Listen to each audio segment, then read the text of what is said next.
அனைவருக்கும் வணக்கம். மனிதனை மனிதனாக்குபவை உதவிகளும் வசதிகளும் அல்ல, இடையூறுகளும் துன்பங்களுமே என்ற அரிஸ்டாட்டில் அவர்களின் பொன் வரிகளை நினைவு கூர்ந்து இன்றைய ஆசிரியர் வேலைவாய்ப்பு செய்திகளை பற்றி பார்ப்போம். இன்றைய ஆசிரியர் வேலைவாய்ப்பு செய்தியானது அரசு உதவி பெறும் பள்ளியில் ஏற்பட்டிருக்கக்கூடிய ஆசிரியர் வேலைவாய்ப்பை பற்றி பார்ப்போம்.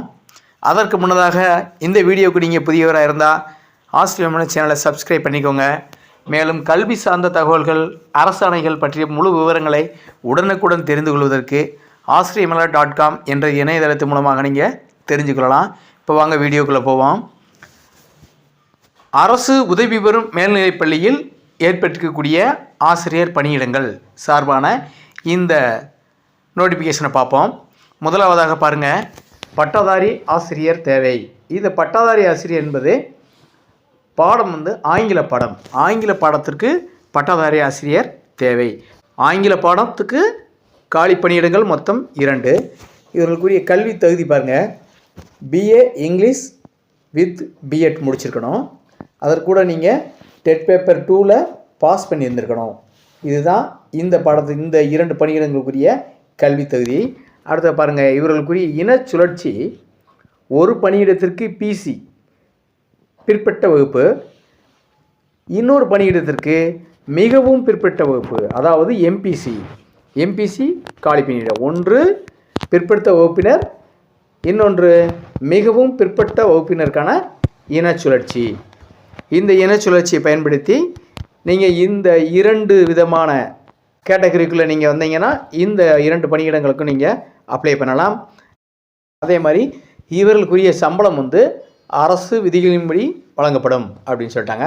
அடுத்தது பாருங்கள், உடற்கல்வி ஆசிரியர் பணியிடம். உடற்கல்வி ஆசிரியர் பணியிடம் காலி பணியிடம் 1. இவர்களுக்குரிய கல்வி தகுதி பாருங்கள், +2 வித் டிப்ளமோ இன் பிஇடி முடிச்சிருக்கணும்.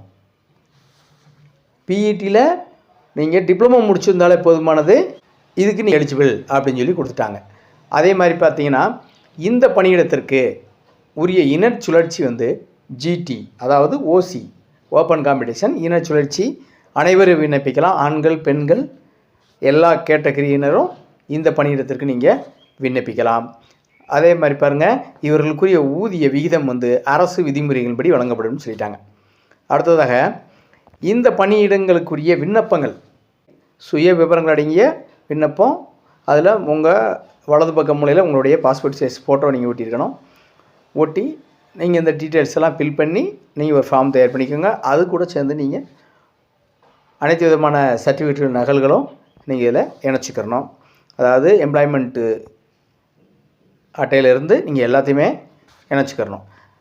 சரி, இவர்களுக்குரிய அந்த விண்ணப்பங்கள் வந்து சேர வேண்டிய கடைசி நாள் 15/3/2025.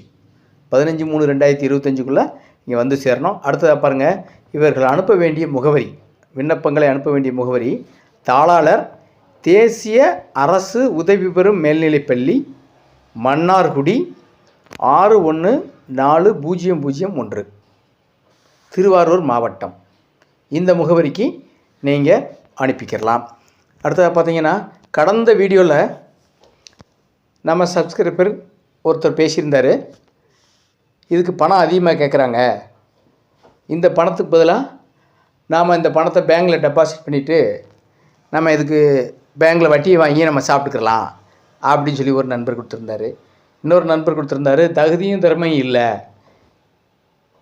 இன்டர்வியூ வச்சு எங்களை அலக்களிக்கிறாங்க அப்படின்னு சொல்கிறாங்க. ஆனாலும் ஒரு சில இடங்களில் நேர்மையாக இருக்கும் அப்படின்ற ஒரு நம்ம நட்பாசையில் தான் நம்ம இன்டர்வியூ இதெல்லாம் அட்டன் பண்ணுறோம். முன்னாடி பார்த்திங்கன்னா, அதாவது சென்ட்ரலில் நம்ம இந்தியாவில் இருக்கக்கூடிய தனியார் வங்கிகளில் குறிப்பிட்ட வங்கிகள் நிறையா இருந்ததுனால அந்த வங்கிகளை ஒரு கட்டத்தில் பார்த்திங்கன்னா நாட்டுடைமை ஆக்குனாங்க. தேசிய வங்கிகளாக கவர்மெண்ட் அப்படியே எடுத்துக்கிடுச்சு. அடுத்து கொஞ்ச நாள் இப்போ தமிழகத்திலே கூட தனியார் பஸ்ஸு நிறையா ஓடிச்சு. அந்த பஸ்ஸுக்கெல்லாம் என்ன செஞ்சிட்டாங்க, கவர்மெண்ட்டே எடுத்துக்கிடுச்சு. தமிழ்நாடு கவர்மெண்ட்டே எடுத்து நிர்வகித்து நடத்துது. அதே மாதிரி பார்த்திங்கன்னா இப்போ அரசு உதவி பெறும் பள்ளிகள் வந்து இந்த மாதிரி நடக்கிறதுனால ஒரு திறமைக்கும் தகுதிக்கும் வாய்ப்பு இல்லாமல் போகுது. அதுக்காக என்ன செய்யலாம், பேசாமல் கவர்மெண்ட்டேவும் இந்த அரசு உதவி பெறும் பள்ளிகளை எடுத்து நடத்திடலாம். நடத்திட்டா பிரச்சனையே இல்லை, இந்த பிரச்சனைக்கெல்லாம் முற்றுப்புள்ளியாக இருக்கும் நான் நினைக்கிறேன். உங்களோட கருத்து என்னன்னு தெரில. உங்களுடைய கருத்து எதுவாக இருந்தாலும் நீங்கள் கமெண்ட் பாக்ஸில் தெரிவிங்க. இதே போன்ற மேலும் தகவல்களை தெரிஞ்சு கொள்வதற்கு நம்ம வீடியோவை லைக் பண்ணுங்கள், உங்கள் நண்பர்களுக்கு ஷேர் பண்ணுங்கள், மறக்காமல் ஆசிரமலை சேனலை சப்ஸ்கிரைப் பண்ணுங்கள். நன்றி. வாழ்க வளமுடன்.